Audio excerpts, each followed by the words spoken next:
pertemuan yang diturunkan padanya rahmat dan sakinah, yang dikelilingi oleh para malaikat-malaikatnya dan disebut oleh Allah Subhanahu wa taala di hadapan para malaikatnya yang mulia. Kita berdoa kepada Allah Subhanahu wa taala agar Allah Subhanahu wa taala senantiasa menambahkan ilmu yang bermanfaat kepada kita. Allahumma inna nas'aluka ilman nafi'a wa rizqan thayyiba wa amalan mutaqabbala. Ya Allah, kami memohon kepadamu ilmu yang bermanfaat, rezeki yang halal, dan amal saleh yang diterima di sisimu. Menuntut ilmu adalah ibadah yang sangat mulia. Menuntut ilmu adalah jalan pintas menuju surga. Dengan ilmu kita bisa membedakan mana rute yang mengantarkan kita ke surga dan mana rute yang mengantarkan kita ke neraka. Dengan ilmu kita bisa membedakan mana tauhid dan mana syirik, mana sunnah dan mana bid'ah, mana maksiat dan mana taat. Oleh karenanya hendaknya bagi kita semuanya mencurahkan segenap tenaga kita, waktu kita, harta kita untuk menimba ilmu agama. Karena ilmu agama adalah sumber semua kebaikan dan semua kebahagiaan di dunia dan di akhirat. Kata Nabi alaihi salatu wassalam, "May yuridillahu bihi khaira yufaqihu fid din." Barang siapa yang dikehendaki oleh Allah Subhanahu wa taala kebaikan untuknya di dunia dan di akhirat, maka Allah akan fahamkan dia tentang agama. Maka tatkala kita dimudahkan untuk ngaji ilmu agama, ini adalah pertanda bahwa Allah sedang menghendaki kebaikan untuk kita semuanya. Mari kita pertahankan, mari kita jaga, mari kita rawat nikmat yang agung dan mulia ini. Jangan sampai kemudian hilang dari kita, dicabut oleh Allah Subhanahu wa taala dari kita karena sebab dosa-dosa dan kelalaian kita. Idza kunta fi ni'matin far'aha fa innal ma'asiya tuzilun ni'ama. Kata seorang penyair, jika kamu meraih nikmat, jagalah nikmat tersebut, rawatlah nikmat tersebut, dan janganlah menghilangkannya dengan dosa. Ikhwani wa akhwati fillah, rahimani wa rahimakumullah. Allah Subhanahu wa taala mewajibkan kepada kita semuanya, memerintahkan kepada kita semuanya untuk mengikuti jalan yang ditempuh oleh Rasulullah sallallahu alaihi wasallam dan para sahabatnya, jalan yang lurus, as-siratal mustaqim, yang tidak bengkok ke kanan dan ke kiri. Allah Subhanahu wa taala berfirman dalam surat Al-An'am ayat 153, wa anna hadza sirati mustaqiman fattabi'uhu wa la tattabi'us subula fatafarraqa bikum an sabilihi dzalikum wassaqum bihi la'allakum tattaqun. Kata Allah Subhanahu wa taala, dan inilah jalanku yang lurus, ikutilah jalan itu, jangan mengikuti jalan-jalan yang bengkok, jalan-jalan yang menyimpang di kanan dan di kirinya. Itulah yang Allah wasiatkan kepada kalian agar kalian bertakwa kepada Allah SWT. Jalan yang lurus adalah jalan yang selalu kita minta dalam sholat-sholat kita. Bukankah dalam setiap sholat kita selalu berdoa kepada Allah Subhanahu wa taala, memohon kepada Allah Subhanahu wa taala, ihdinas siratal mustaqim siratal ladzina an'amta 'alaihim ghairil maghdubi 'alaihim waladhdallin. Ya Allah, berikan kepada kami jalan yang lurus, yaitu jalan orang-orang yang kamu beri nikmat kepada mereka dari kalangan para nabi, dari kalangan para siddiqin, syuhada dan salihin. Itulah yang selalu kita minta dalam sholat-sholat kita. Oleh karenanya sudah sewajibnya bagi kita semuanya untuk mengetahui jalan yang lurus tersebut. yaitu jalan Ahlus Sunnah wal Jamaah. Siapa yang dimaksud dengan Ahlus Sunnah wal Jamaah? Ahlus Sunnah wal Jamaah adalah golongan yang mengikuti, yang berpegang teguh dengan Al-Quran dan Sunnah Nabi Sallallahu Alaihi Wasallam dan para sahabatnya, ya, serta mereka bersatu di atas kebenaran. Itulah pengertian Ahlus Sunnah wal Jamaah, golongan yang berpegang teguh dengan Al-Quran dan Sunnah dan jalannya para sahabat, serta ya bersatu di atas kebenaran. Jadi lafaz Ahlus Sunnah wal Jamaah itu diambil dari dua kata, sunnah dan jamaah. Sunnah itu artinya jalan secara bahasa, thariqah, yaitu jalan yang dilalui oleh Nabi Sallallahu Alaihi Wasallam dan para sahabatnya, baik dalam ilmu, baik dalam amal, baik dalam i'tiqad, akidah, keyakinan, ya. Dan al-jamaah maksudnya adalah persatuan. Jadi mereka bersatu di atas kebenaran, di atas Al-Quran dan di atas sunnah Nabi Sallallahu Alaihi Wasallam. Oleh karenanya Syekhul Islam Taimiyah rahimahullah mengatakan, man qala bil kitabi was sunnati fahuwa ahlus sunnah wal jamaah. Siapa yang berakidah, berpegang teguh dengan Al-Quran dan sunnah Nabi Sallallahu Alaihi Wasallam, maka dia adalah ahlus sunnah wal jamaah. Walaupun dia sendirian, nggak banyak, ya, walaupun dia terasing, tapi kalau dia berpegang teguh dengan Al-Quran dan sunnah, maka dia disebut dengan ahlus sunnah wal jamaah.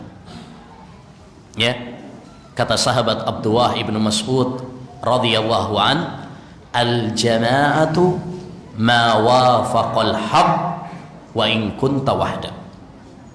Jamaah adalah, ya, siapa yang mengikuti kebenaran walaupun dia sendirian.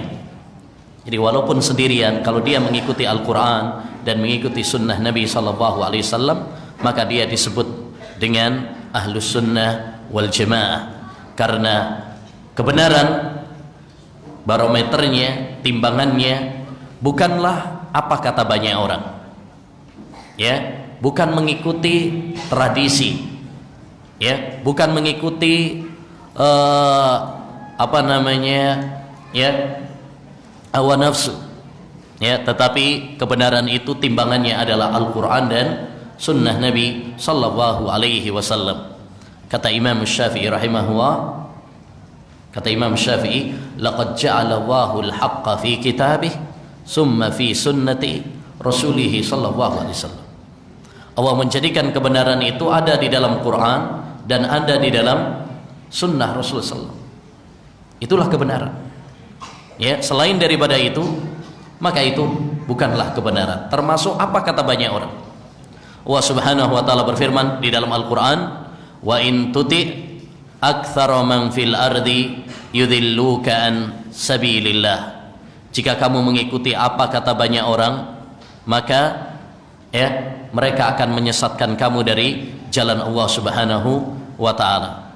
Ya, surat Al-An'am ayat 116.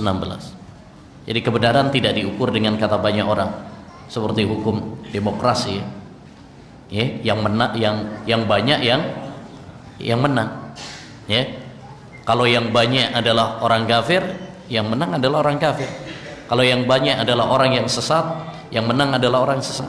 Kalau yang banyak adalah orang gila, maka yang menang adalah orang gila, ya.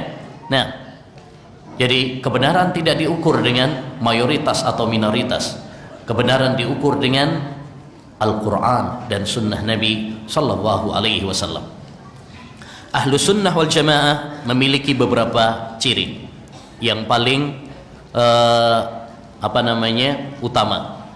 Di antara ciri ahlu sunnah wal jamaah yang paling utama, pertama, mereka berpegang teguh dengan Al-Quran dan Sunnah Nabi Sallallahu Alaihi Wasallam. Ya, ketika mereka berselisih pendapat dalam suatu masalah apapun, mereka kembalikan kepada Al-Quran dan Sunnah Nabi Sallallahu Alaihi Wasallam sebagai hakim, ya, sebagai pemutus segala perselisihan dan perbedaan. Allah Subhanahu wa taala berfirman dalam surat An-Nisa ayat 59, fa in tanaza'tum fi syai'in farudduhu ila Allahi war Rasul in kuntum tu'minuna billahi wal yaumil akhir. Jika kalian berselisih pendapat dalam suatu masalah apapun, maka kembalikan kepada Allah, yakni kepada Al-Quran, dan kembalikan kepada Rasul, yakni kepada hadis-hadis Nabi, sunnah Nabi Sallallahu Alaihi Wasallam. Allah tidak memerintahkan kembalikan kepada tradisi, kembalikan kepada apa kata banyak orang, kembalikan kepada hawa nafsu, kembalikan kepada guru kalian, syekh, kiai kalian. Tetapi Allah Subhanahu Wa Taala memerintahkan kepada kita mengembalikan segala perselisihan dan perbedaan kepada Al-Quran dan Sunnah, karena inilah yang akan menjadikan kita bersatu. Adapun apabila kita mengembalikan kepada hawa nafsu, mengembalikan kepada akal, yang terjadi adalah perselisihan dan perpecahan. Yang kedua, di antara ciri khas Ahlus Sunnah wal Jamaah dan tanda-tanda mereka adalah orang-orang yang mencintai persatuan, tidak mencintai perpecahan. Sebagaimana Allah Subhanahu wa taala berfirman dalam surat Ali Imran, wa'tasimu bihablillahi jami'an wa la tafarraqu. Bersatulah kalian dengan tali Allah Subhanahu wa taala, Al-Quran dan Sunnah, dan jangan berpecah belah. Ini prinsip di antara prinsip Ahlus Sunnah wal Jamaah yang sangat penting, yaitu mereka mencintai persatuan. Mereka berusaha mewujudkan persatuan di atas Al-Quran dan di atas Sunnah Nabi Sallallahu Alaihi Wasallam.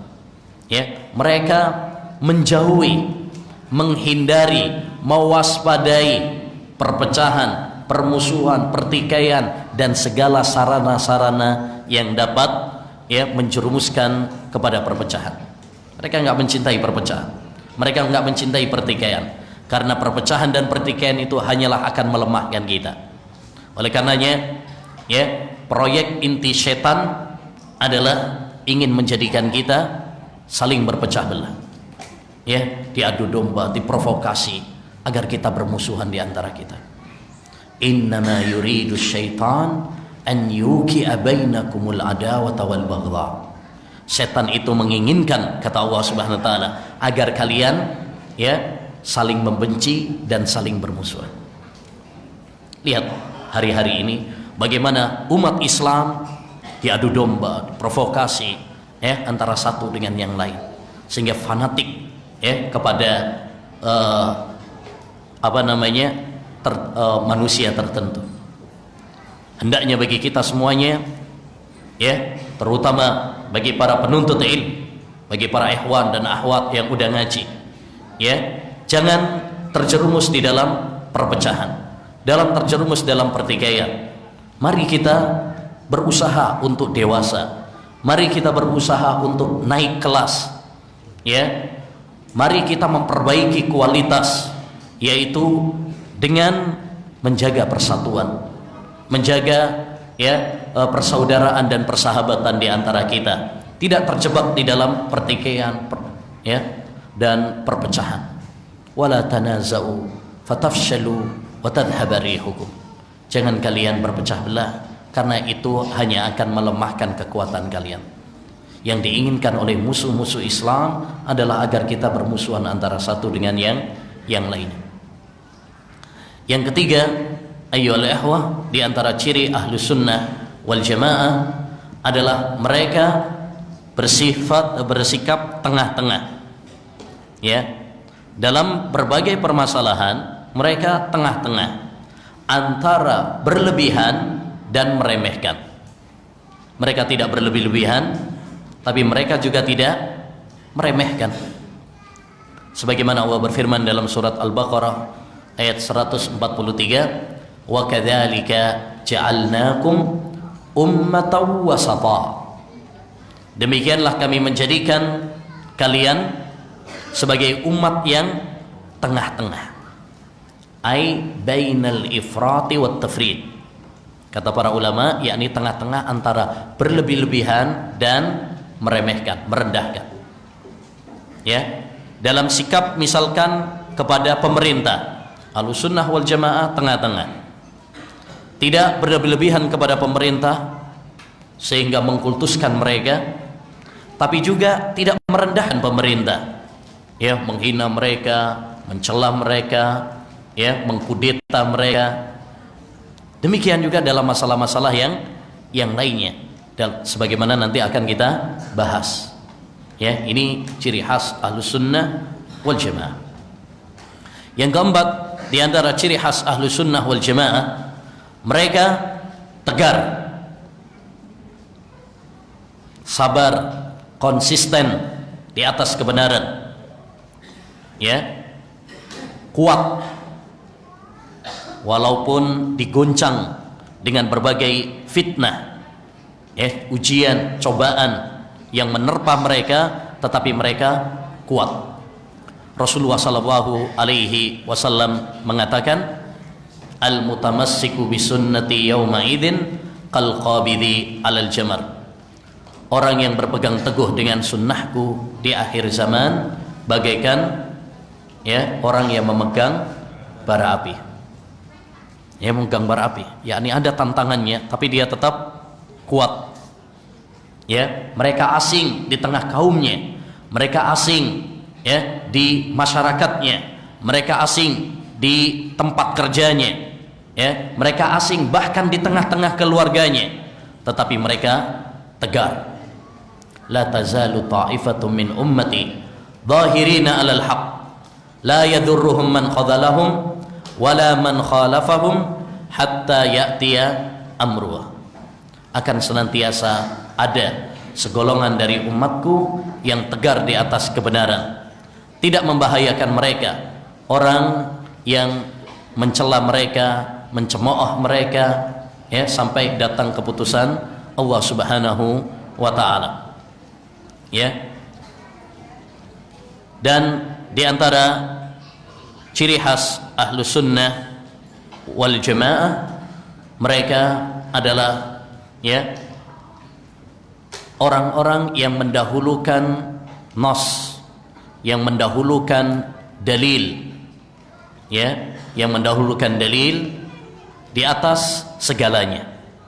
Mereka tunduk kepada dalil dan mendahulukan dalil di atas segalanya, ya, di atas hawa nafsu, di atas akal, ya, di atas apa kata banyak orang.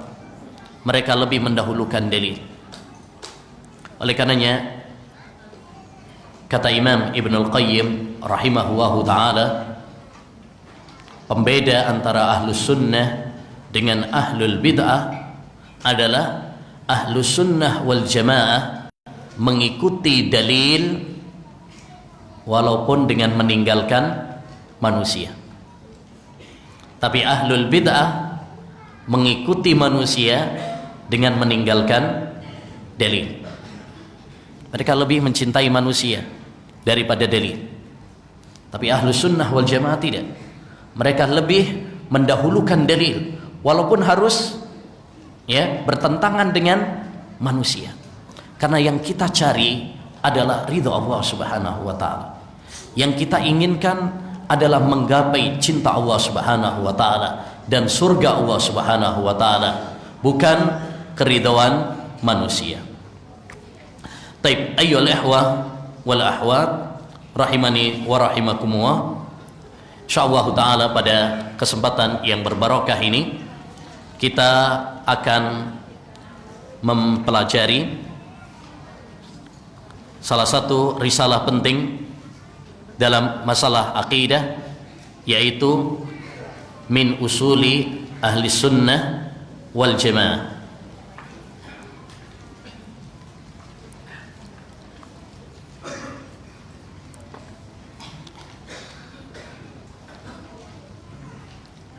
kalau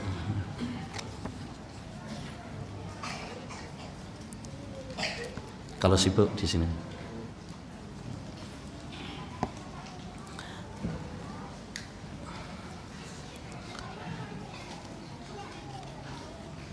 Baik. Insyaallah taala kita akan membahas tentang prinsip-prinsip Ahlus Sunnah wal Jamaah mulai halaman 22 dari muqarrar yang sudah ada.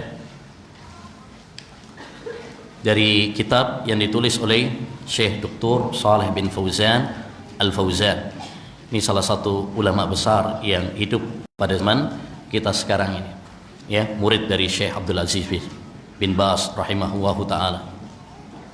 Semoga Allah Subhanahu wa taala memanjangkan umur beliau dalam ketaatan kepada Allah Subhanahu wa taala dan mempelajari prinsip-prinsip Ahlus Sunnah wal Jamaah, akidah Ahlus Sunnah wal Jamaah ini sangat penting sekali agar kita tegar di atas ya akidah yang sahih.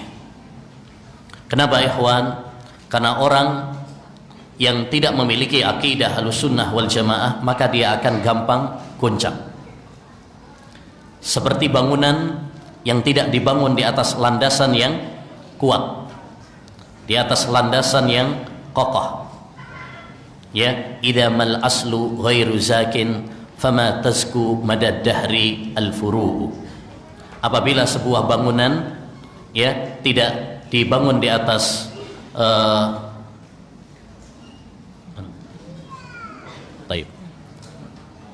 Bentar, suruh merapat karena banyak yang baru datang.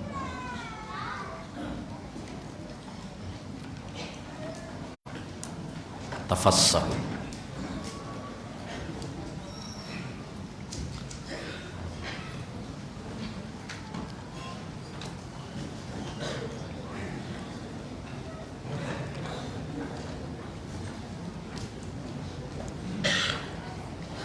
Baik, kita ulang mempelajari masalah akidah ya, prinsip-prinsip Ahlus Sunnah wal Jamaah. Atau ini adalah sesuatu yang sangat penting karena ini adalah ibaratkan apa?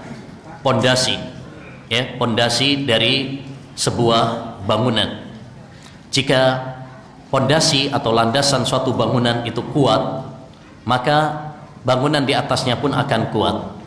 Tapi kalau bangunan ya landasannya saja keropos, rapuh, maka bangunan di atasnya pun akan keropos, akan hancur. Oleh karenanya, ikhwani rahimani wa rahimakumullah, ya, sangat penting bagi kita semuanya untuk mempelajari akidah. Orang kalau akidahnya tidak kuat, ya, maka akan rusak dan terombang-ambing ya dalam syubhat, dalam syahwat. Banyak orang dalam kehidupan ini terkadang dia bunuh diri hanya karena masalah-masalah yang sepele. Ada yang bunuh diri hanya gara-gara ya diputusin sama pacarnya. Ada yang bunuh diri hanya gara-gara ya hilang HP-nya. Ada yang bunuh diri gara-gara kalah dalam pemilihan. Ya. Kenapa? Kenapa itu terjadi? Pertanyaannya, karena imannya, akidahnya rapuh. Ya. Manakala seorang akidahnya rapuh, manakala seseorang tauhidnya lemah, maka yang terjadi adalah ya dia terombang-ambing di dalam kehidupannya, tidak memiliki kemantapan, ketegaran dan kekuatan di dalam hidup ini. Ya, oleh karenanya sangat penting bagi kita semuanya mempelajari akidah yang sahih yang berdasarkan Al-Qur'an dan sunnah Nabi sallallahu alaihi wasallam. Ya, karena Islam sangat mementingkan masalah akidah. Rasulullah sallallahu alaihi wasallam dakwah beliau 13 tahun di Mekah masalah tauhid, masalah akidah. Bahkan ketika beliau ya berdakwah di Madinah, beliau selalu menekankan tentang masalah tauhid, masalah akidah. ya, hingga detik-detik sebelum beliau menghembuskan nafas terakhir, ya, yang beliau tekankan adalah masalah akidah. Rasulullah SAW mengatakan, la'anallahu al-yahuda wan nasara ittakhadhu qubur anbiya'ihim masajid. Allah melaknat orang-orang Yahudi dan Nasrani karena menjadikan kuburan-kuburan para nabi mereka sebagai masjid. Ya. Karena akidah yang baik, akidah yang benar akan membuahkan buah-buah yang baik. Ya, ibadah dia benar, akhlak dia benar. Itu kalau akidahnya udah baik. Tapi kalau orang imannya, akidahnya rusak, maka ibadahnya pun akan rusak, akhlaknya pun akan rusak. Karena ini saling berkaitan. Ini saling berkaitan. Perhatikan kata Nabi sallallahu alaihi wasallam, akmalul mu'minina imanan ahsanuhum khuluqa. Orang yang paling sempurna imannya adalah yang paling baik akhlaknya. Dimulai dari apa? Iman, akidah terlebih dahulu, baru memunculkan akhlak yang baik. Demikian juga kata Nabi, man kana yu'minu billahi wal yawmil akhir, ya, falyukrim jara, falyukrim dhaifa.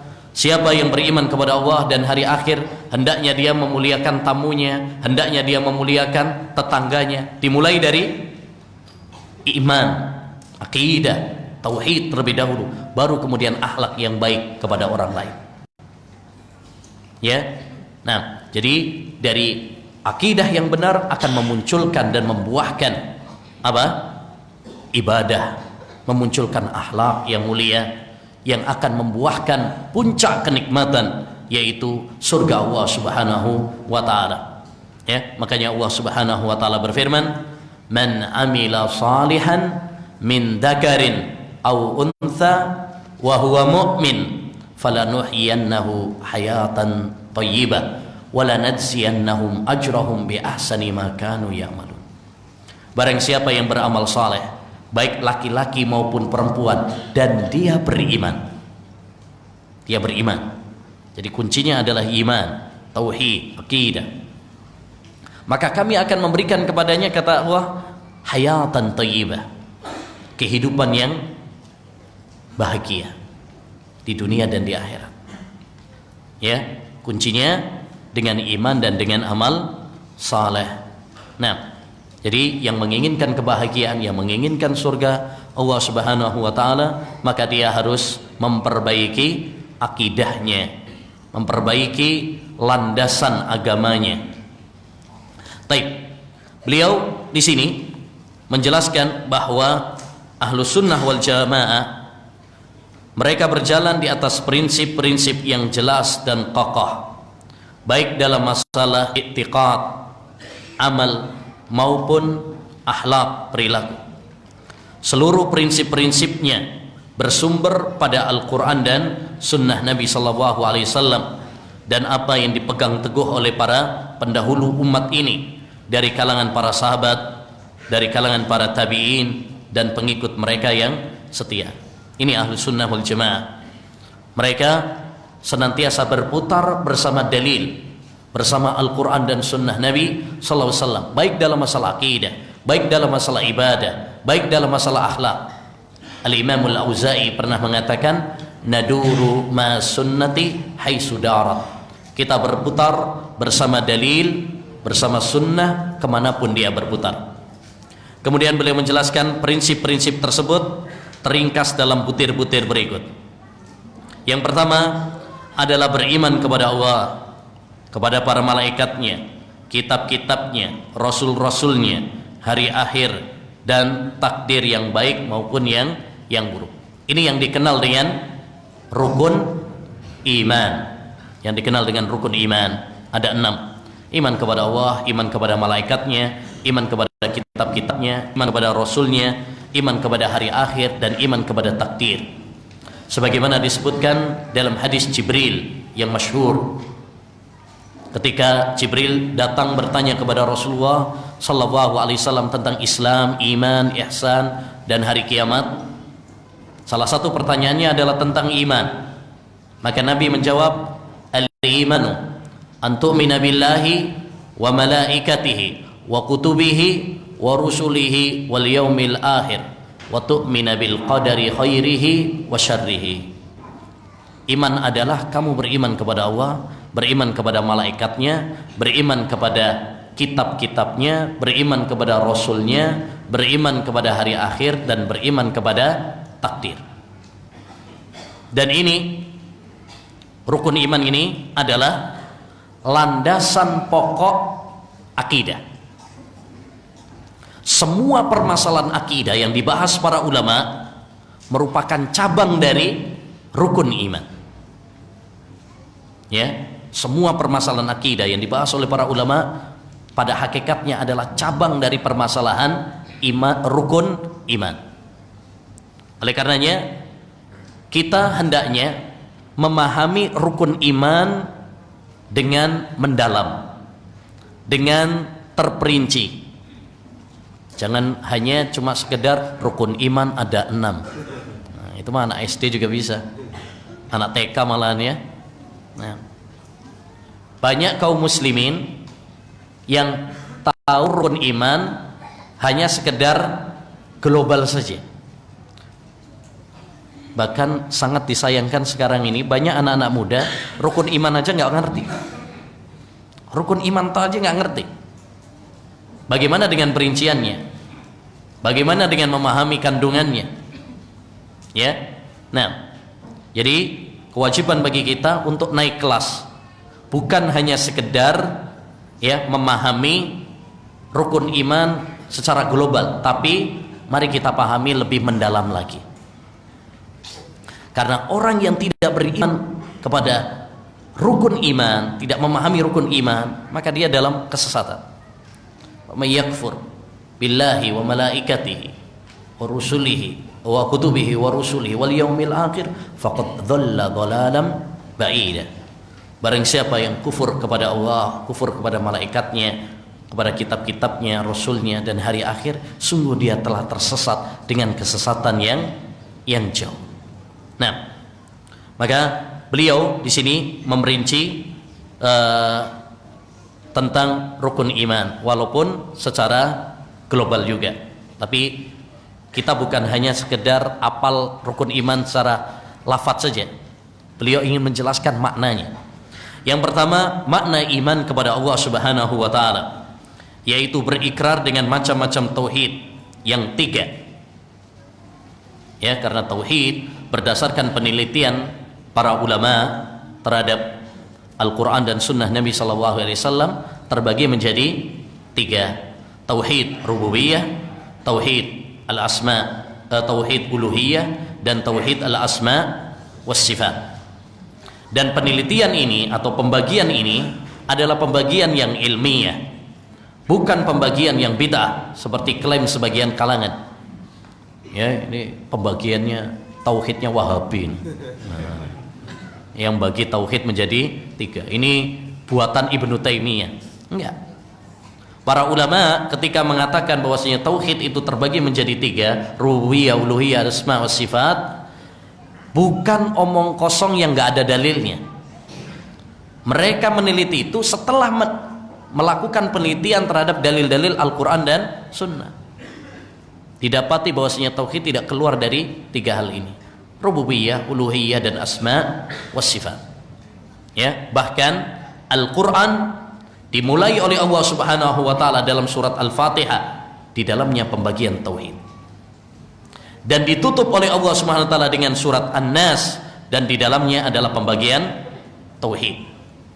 Coba cermati, alhamdulillahi rabbil alamin. Rabbil alamin, ya, itu adalah tauhid rububiyah.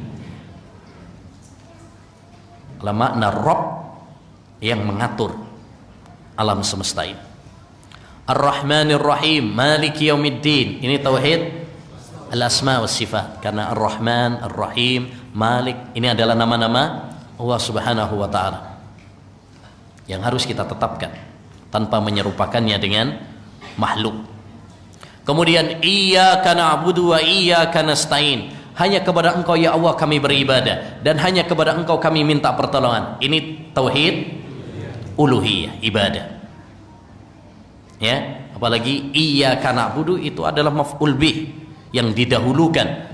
Kata para ulama, apabila ada maf'ul bi, objek yang didahulukan, itu menunjukkan ya pembatasan, pengkhususan, yakni hanya kepada Engkau ya Allah, bukan kepada yang lain.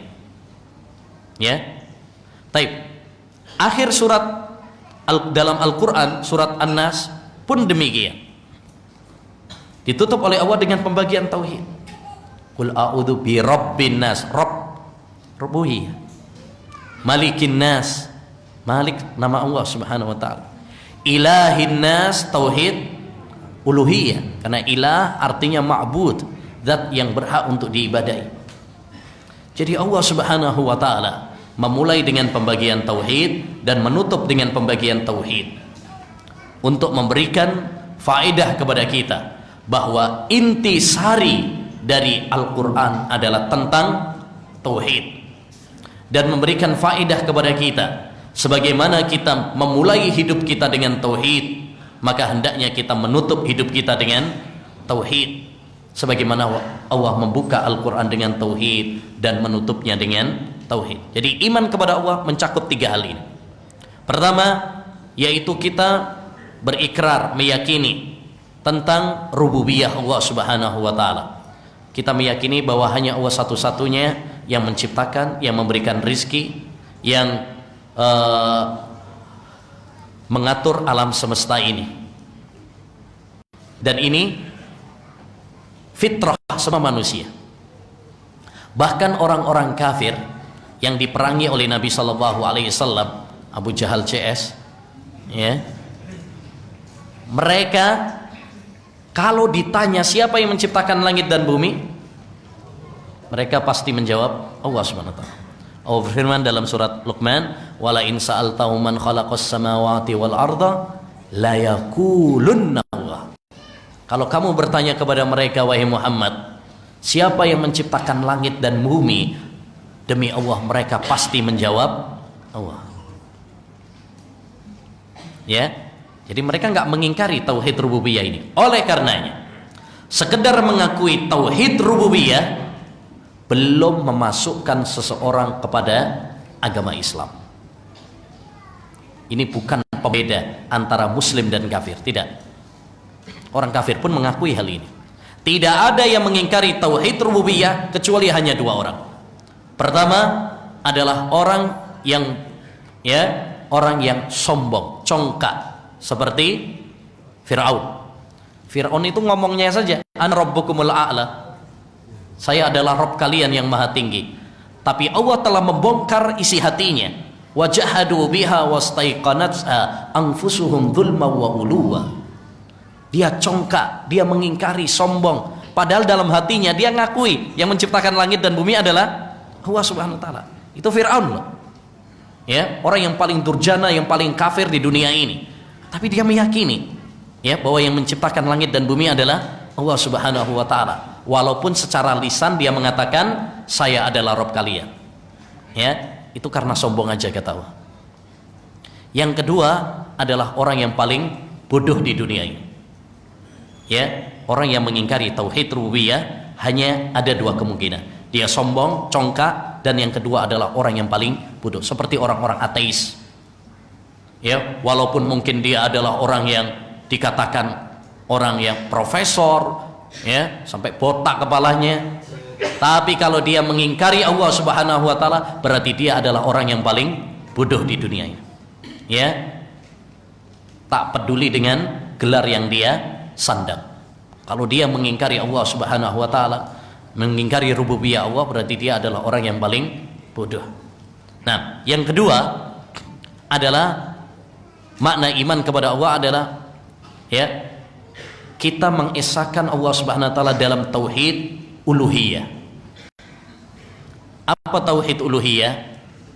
Kalau rububiyah itu tentang perbuatan-perbuatan Allah, menciptakan, mengatur, memberi rezeki, itu perbuatan Allah. Tapi kalau tauhid uluhiyah itu adalah kita mengesahkan Allah dalam amal perbuatan kita sebagai hamba. Kita berdoa hanya kepada Allah, kita menyembelih hanya kepada Allah. Ini perbuatan-perbuatan hamba, kita esahkan hanya untuk Allah Subhanahu. Kita peruntukkan hanya khusus untuk Allah Subhanahu wa taala. Ini makna tauhid uluhiyah. Ya, di antara dalilnya adalah firman Allah dalam surat Al-Fatihah yang selalu kita baca, Iyyaka na'budu wa iyyaka nasta'in. Hanya kepada Engkau ya Allah kami beribadah, dan hanya kepada Engkau kami minta pertolongan. Hanya kepada Engkau, enggak kepada yang lain, siapapun dia. La malakun muqarrabun wala nabiyyun mursalun. Baik dia malaikat yang paling dekat seperti Jibril, ataupun seorang rasul seperti Muhammad SAW yang paling dekat dengan Allah Subhanahu wa taala. Apalagi yang lainnya. Kalau malaikat dan nabi saja nggak boleh, apalagi yang lainnya. Ya, dan inilah ayyuhal ikhwah, ya, tauhid yang merupakan pembeda, ya, batas pemisah antara para rasul dan kaum-kaumnya. Bukan masalah rububiyah, tapi masalah apa? Uluhiyah. Walaqad ba'asna fi kulli ummatin rasula an i'budullaha wajtanibut taghut. Dan sungguh kami telah mengutus pada setiap umat seorang rasul agar menyampaikan kepada umatnya, ya, beribadalah kalian hanya kepada Allah saja dan jauhilah tauhid, sesembahan-sesembahan selain Allah Subhanahu wa taala. Karena tauhid uluhiyah inilah Allah Subhanahu wa taala menciptakan kita di dunia ini. Sebagaimana dalam firman-Nya surat Adz-Dzariyat 56, "Wa ma khalaqtul jinna wal insa illa liya'budun." Tidaklah saya ciptakan jin dan manusia kecuali agar mereka beribadah kepadaku. Karena tauhid uluhiyah inilah Allah Subhanahu wa taala menurunkan kitab-kitabnya termasuk Al-Qur'an. Oleh karenanya dalam surat An-Nahl ayat yang kedua, ya, Allah Subhanahu wa taala berfirman, ya, menjelaskan tentang nikmat-nikmatnya. Makanya surat An-Nahl ini sebagai faedah, ya.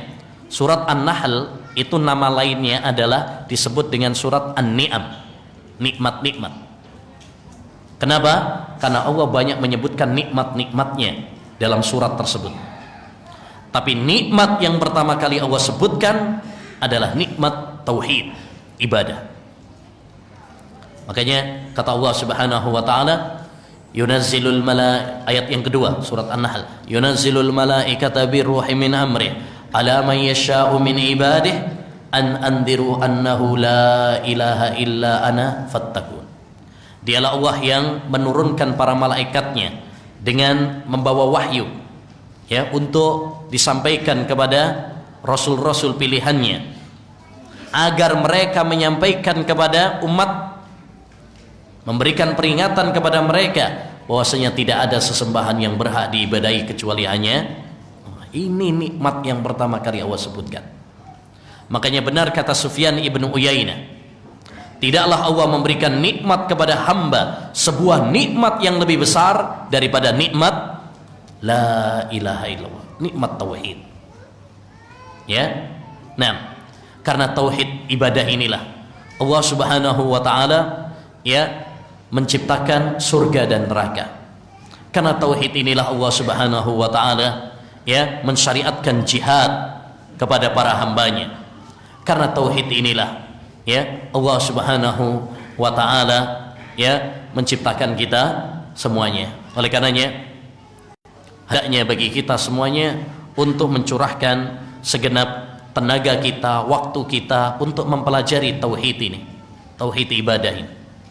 Kata Allah Subhanahu wa taala dalam surat Muhammad ayat 19, fa'lam annahu la ilaha illallah wastaghfir li dzambik. Ketahuilah bahwasanya tidak ada sesembahan yang berhak diibadahi kecuali hanya Allah Subhanahu wa taala saja. Ya, ini yang Allah perintahkan kepada nabinya Muhammad sallallahu alaihi wasallam, menunjukkan kepada kita bahwa ilmu yang paling mulia, ilmu yang paling utama adalah ilmu tentang tauhid. Taib, yang ketiga, ayyuhal ikhwah rahimani wa rahimakumullah, ya, di antara makna iman kepada Allah Subhanahu wa taala, yaitu mentauhidkan Allah Subhanahu wa taala dalam al-asma was sifat, nama dan sifat-sifat Allah Subhanahu wa taala. Maksudnya adalah menetapkan nama dan sifat-sifat yang ditetapkan oleh Allah dalam Al-Qur'an, dan menetapkan apa yang ditetapkan oleh Rasulullah sallallahu alaihi wasallam dalam hadis-hadisnya yang sahih. Ya, kalau nggak sahih berarti enggak. Yang sahih tanpa menyerupakannya dengan makhluk. Ya. Sebagaimana Allah berfirman dalam surat Asy-Syura ayat 11. Laisa kamitslihi syai'un wa huwas samiul basir. Tidak ada sesuatu pun yang serupa dengan Allah Subhanahu wa taala, dan Allah Maha mendengar lagi Maha melihat. Ayat ini merupakan kaidah dalam asma was sifat. Laisa kamitslihi syai'un, tidak ada sesuatu pun yang serupa dengan Allah Subhanahu wa taala. Ini bantahan kepada mereka yang menyerupakan Allah Subhanahu wa taala dengan makhluknya, kelompok musyabbihah. Dan wa huwas samiul basir, ini bantahan kepada kelompok yang mengingkari nama dan sifat-sifat Allah Subhanahu wa taala, yaitu kelompok Mu'attilah. Ya. Jadi dalam ayat ini terdapat bantahan kepada dua kelompok. Oleh karenanya sikap Ahlus Sunnah wal Jamaah, mereka tengah-tengah antara musyabbihah dan Mu'attilah. Ya. Mereka menetapkan apa yang ditetapkan oleh Allah seperti mendengar, melihat, tapi mereka juga tidak menyerupakannya dengan makhluk. Mereka mengatakan, ya, Allah punya pendengaran, Allah punya penglihatan, tapi pendengaran dan penglihatan Allah tidak sama dengan pendengaran dan penglihatan makhluk. Begitu juga dengan sifat-sifat yang lain. Ketika Ahlus Sunnah wal Jamaah beriman bahwasanya Allah Subhanahu wa taala punya sifat turun, sebagaimana yang diberitakan oleh Rasulullah dalam hadis-hadisnya yang mutawatir, bahwa Allah turun ke langit dunia pada sepertiga malam terakhir. Kita imani karena hadisnya sahih, bahkan mutawatir. Tapi kita mengatakan Allah turun ke langit dunia, tapi turunnya Allah tidak sama dengan turunnya makhluk. Ya, tidak sama dengan turunnya makhluk. Oleh karenanya kita tidak boleh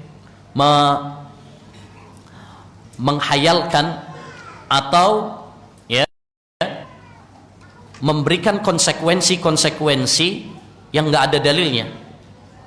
Nanti kalau Allah turun arusnya kosong dong. Kalau Allah Subhanahu wa taala turun berarti Allah gerak. Ya, kalau Allah Subhanahu wa taala turun berarti nanti Allah turun terus karena bumi ini bulat. Ya. Nanti sepertiga malam terakhir di Indonesia, nanti di Saudi, nanti di Amerika. Ya. Kewajiban bagi kita adalah mengimani apa yang diberitakan oleh Rasulullah SAW. Adapun bagaimananya serahkan kepada Allah Subhanahu wa taala.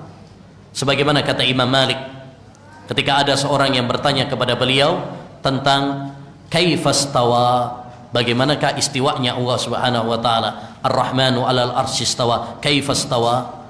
Ya, bagaimana Allah istiwa?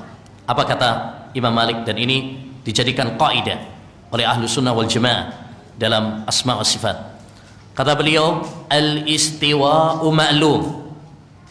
Istiwa itu maklum, yakni diketahui artinya dalam bahasa Arab, yaitu ala wartafa, tinggi dan naik. Ya, bukan menguasai. Dalam bahasa Arab, istiwa artinya apa? Tinggi. Makanya Ahlussunnah wal Jamaah berdalil dengan Ar-Rahman 'alal arsy istawa tentang ketinggian Allah di atas langitnya. Yang kedua, ya, yang kedua, Ar-Rahmanu 'alal arsy istawa. Ya. Al-istiwa'u ma'lum wal kaifu majhul. Bagaimananya kita nggak tahu. Karena Allah cuma mengabarkan apa? Istiwanya. bahwasanya Allah SWT istiwa. Tapi bagaimana istiwanya Allah kita nggak tahu, karena kita tidak bisa berbicara tentang masalah ini tanpa dalil. Hanya sekedar akal kita nggak nyampe. Kemudian wal imanu bihi wajib, mengimaninya hukumnya adalah wajib, karena itu dikabarkan oleh Allah, dikabarkan oleh Rasulullah. Wassu'alu anhu bid'ah, bertanya tentang bagaimananya itu adalah bid'ah. Begitu juga dalam masalah-masalah yang lain. Ya, Allah Subhanahu wa taala mengabarkan bahwa Dia punya tangan misalkan. Ya kita tetapkan, tapi tangannya Allah tidak sama dengan tangannya makhluk. Ya. Tidak sama dengan tangannya makhluk.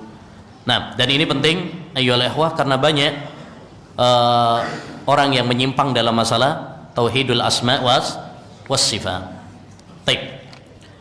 Yang kedua, iman kepada malaikat-malaikatnya. Iman kepada malaikat-malaikat Allah Subhanahu wa taala. Malaikat adalah makhluk Allah Subhanahu wa taala yang Allah ciptakan dari cahaya. Ya, Allah ciptakan dari cahaya. Khuliqatil malaikatu min nur wa khuliqatil janu min nar wa khuliqa adamu mimma wusifa lakum. Malaikat itu diciptakan dari cahaya. Kalau jin diciptakan dari api, dan Adam diciptakan dari apa yang disifatkan kepada kalian. Taib. Ini menunjukkan bahwasanya yang diciptakan dari cahaya itu malaikat saja. Nabi Muhammad tidak diciptakan dari cahaya. Ya, adapun keyakinan yang masyhur Nur Muhammad, cahaya Muhammad, awwalu ma khalaqallahu nuru nabiyyika ya Jabir. Ini hadis batil. Makhluk yang pertama kali Allah ciptakan adalah cahaya nabimu, maka ini adalah batil. Taib, Nabi Muhammad bukan diciptakan dari cahaya. Beliau lahir dari Abdullah dan Aminah. Taib. Nabi Muhammad malaikat adalah makhluk-makhluk Allah Subhanahu wa taala yang sangat taat dan tidak bermaksiat kepada Allah Subhanahu wa taala. Sebagaimana disebutkan dalam surat At-Tahrim, la ya'suna Allaha ma amarahum wa yaf'aluna ma yu'maru. Mereka adalah makhluk yang tidak bermaksiat kepada Allah Subhanahu wa taala, dan mereka adalah makhluk yang melaksanakan apapun yang Allah perintahkan kepada mereka. Ini malaikat, yaitu makhluk-makhluk Allah Subhanahu wa taala yang Allah ciptakan dari cahaya, dan mereka sangat taat sama Allah Subhanahu wa taala. Dan iman kepada malaikat Allah Subhanahu wa taala mencakup, pertama, kita mengimani bahwa malaikat itu ada hakikatnya, dan benar-benar ada, bentuknya ada, bukan khayalan, bukan ilusi, seperti pendapat ahli filsafat. Para ahli filsafat mengatakan bahwasanya malaikat itu hanya sekedar ilusi saja, khayalan, tidak hakikatnya, tidak ada bentuknya. Dan ini adalah pendapat yang batil. Kita yakin bahwasanya malaikat itu ada. Rasulullah SAW pernah melihat bentuk asli Jibril, memiliki 600 sayap. Setiap sayap turun darinya mutiara-mutiara yang berwarna-warni. Nah, ini menunjukkan bahwasanya malaikat itu memiliki bentuk. Cuma mereka kadang-kadang bisa menjelma, seperti dalam hadis Jibril masyhur, mereka menjelma sebagai manusia. Seperti juga kepada Maryam dan sebagainya. Yang kedua, kita meyakini bahwasanya malaikat itu adalah hamba, bukan Tuhan, bukan anak Tuhan. Makanya dalam surat Al-Anbiya ayat 26 Allah Subhanahu wa taala mengatakan bal ibadum mukramun. Mereka para malaikat itu adalah hamba yang dimuliakan. Jangan ada anggapan, jangan ada keyakinan bahwasanya malaikat itu adalah Tuhan atau anak Tuhan, seperti dugaan orang-orang musyrik. Dan yang ketiga di antara bentuk iman kepada malaikat juga adalah kita meyakini ya nama, sifat dan tugas-tugas yang diberitakan oleh Allah dan Rasulnya. Yang kita ketahui yang diberitakan oleh Allah dan Rasulnya tentang nama-nama mereka, sifat-sifat mereka, atau tugas-tugas mereka, maka kita iman. Contoh, malaikat yang diberitakan namanya Jibril, Mikail, Israfil, apalagi? Israel ada? Israel bukan ya, nggak ada, ini khurafat. Yang benar adalah malaikat maut. Ya, malaikat yang bertugas mencabut nyawa itu malaikat maut. Taib. Munkar Nakir ada ya? Nah, Munkar Nakir hadisnya sahih dalam riwayat Tirmidzi, hadisnya dihasankan oleh Syekh Al-Albani rahimahullah. Artinya nama-nama yang memang ada beritanya dalam Quran, dalam hadis, maka kita iman. Demikian juga tugas-tugas mereka, seperti Jibril untuk menyampaikan wahyu, ya, Munkar Nakir untuk menanyakan pertanyaan di alam kubur, ya, kepada mayit dengan 3 pertanyaan yang sudah dibocorkan kisi-kisinya oleh Nabi Sallallahu Alaihi Wasallam. Apa pertanyaannya? Man rabbuk, ya, man nabiyyuk, ma dinuk, apa agamamu, apa siapa nabimu, dan apa agamamu. Sudah dibocorkan, tinggal kita nyiapkan aja. Dan ini adalah imtihan, ujian, ya, yang sesungguhnya. Ya, nggak ada akhirnya. Nah, dan iman kepada malaikat ayyul ihwah menjadikan kita semakin bersyukur kepada Allah Subhanahu wa taala dan semakin cinta kepada Allah karena Allah begitu perhatian kepada kita.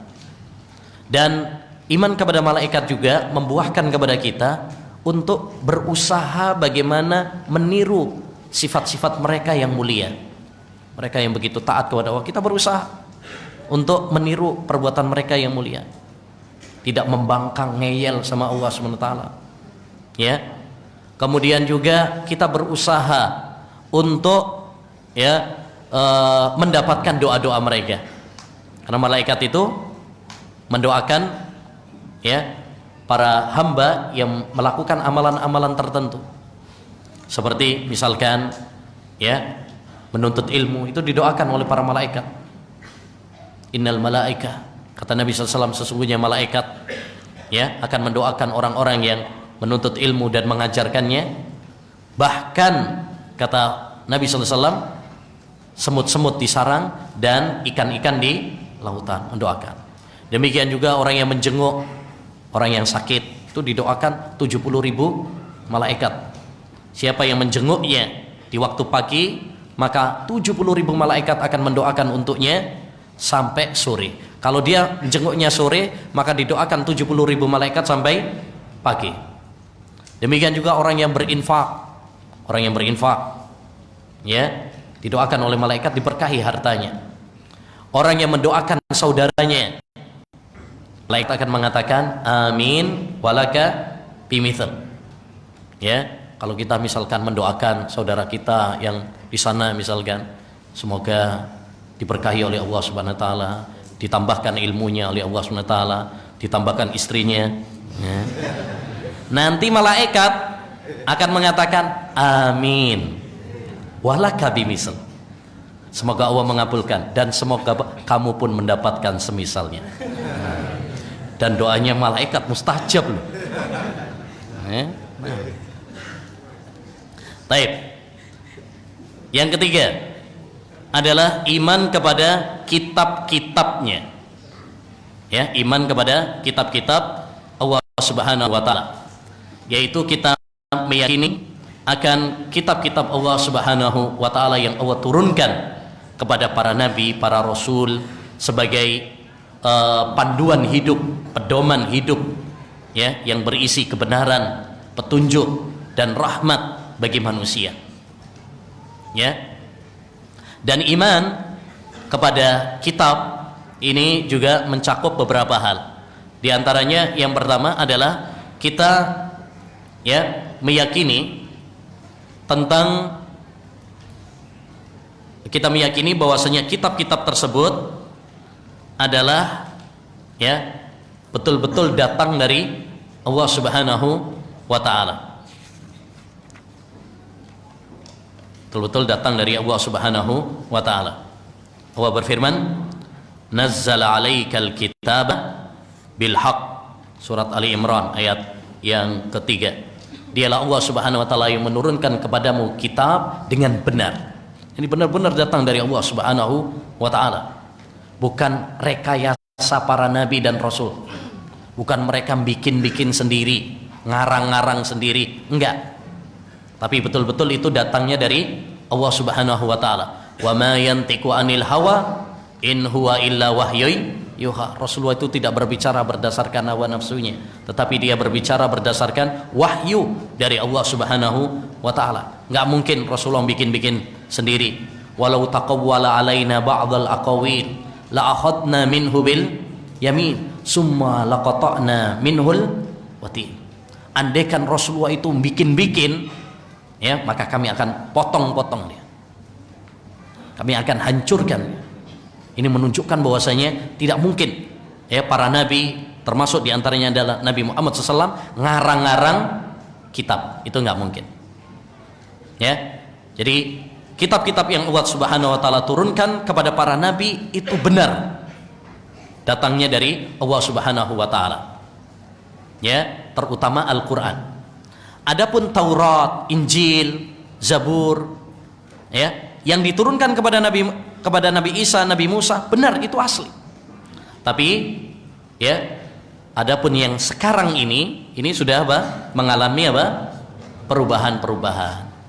Adapun yang diturunkan kepada Nabi Musa, Taurat yang diturunkan kepada Nabi Musa benar. Ya, Injil yang diturunkan kepada Nabi Isa alaihissalam benar.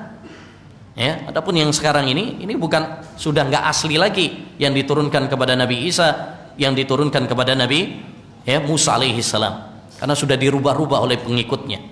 Sebagaimana Allah berfirman dalam surat Al-Baqarah ayat 79, "Fawailul lil ladzina yaktubuna al-kitaba bi aydihim, summa yaquluna hadza min indillah." Sungguh celaka orang-orang yang menulis kitab dengan tangan-tangan mereka, kemudian mereka mengklaim bahwa ini datangnya dari Allah Subhanahu wa taala.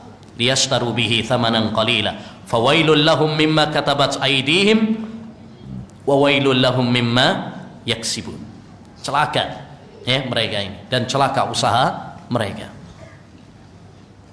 Baik, yang kedua di antara makna iman kepada kitab-kitabnya, yakni kita meyakini bahwasanya semua kitab-kitab yang Allah turunkan mengajarkan tauhid.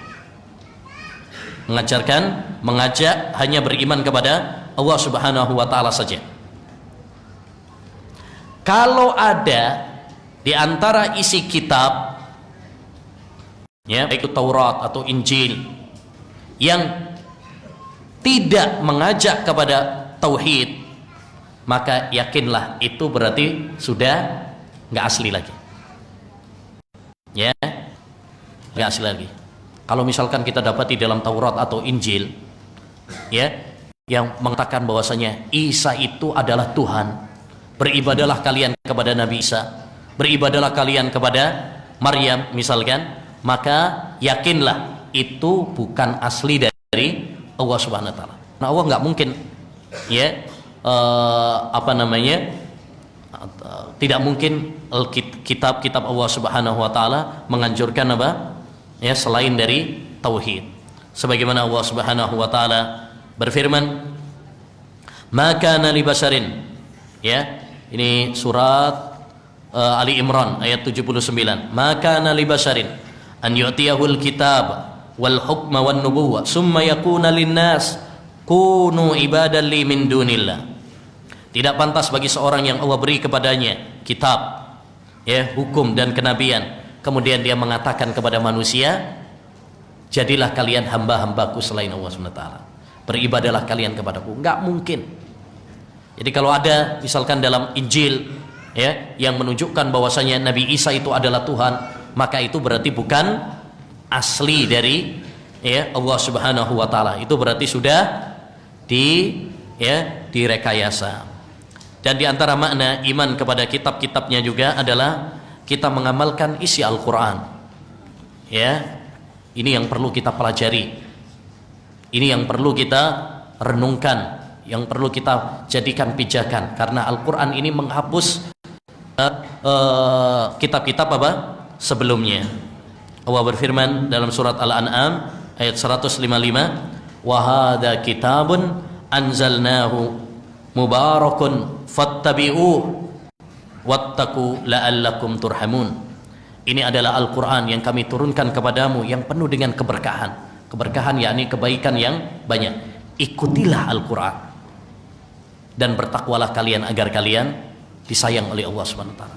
Kalau kita ingin disayang oleh Allah, ikutilah Al-Qur'an. Ya, termasuk kesalahan ya kalau kita menyibukkan kepada kitab-kitab selain Al-Qur'an, Taurat atau Injil, ya katanya untuk perbandingan dan sebagainya, tapi Al-Qur'an malah jarang kita baca. Ya, untuk apa kita menghabiskan untuk membaca Taurat dan Injil kemudian melalaikan dari Al-Qur'an? Al-Quran kitab yang diturunkan kepada kita itu adalah Al-Quran, bukan Taurat, bukan Injil. Rasulullah SAW pernah beliau melihat Umar bin Khattab membawa Taurat, marah. Nabi SAW apa? Marah kepada Umar bin Khattab. Kenapa kamu menyibukkan membaca itu wahai Umar? Kemudian kata Nabi, andaikan Nabi Musa alaihissalam hidup, kemudian kalian mengikuti Nabi Musa dan meninggalkan aku, sungguh kalian tersesat.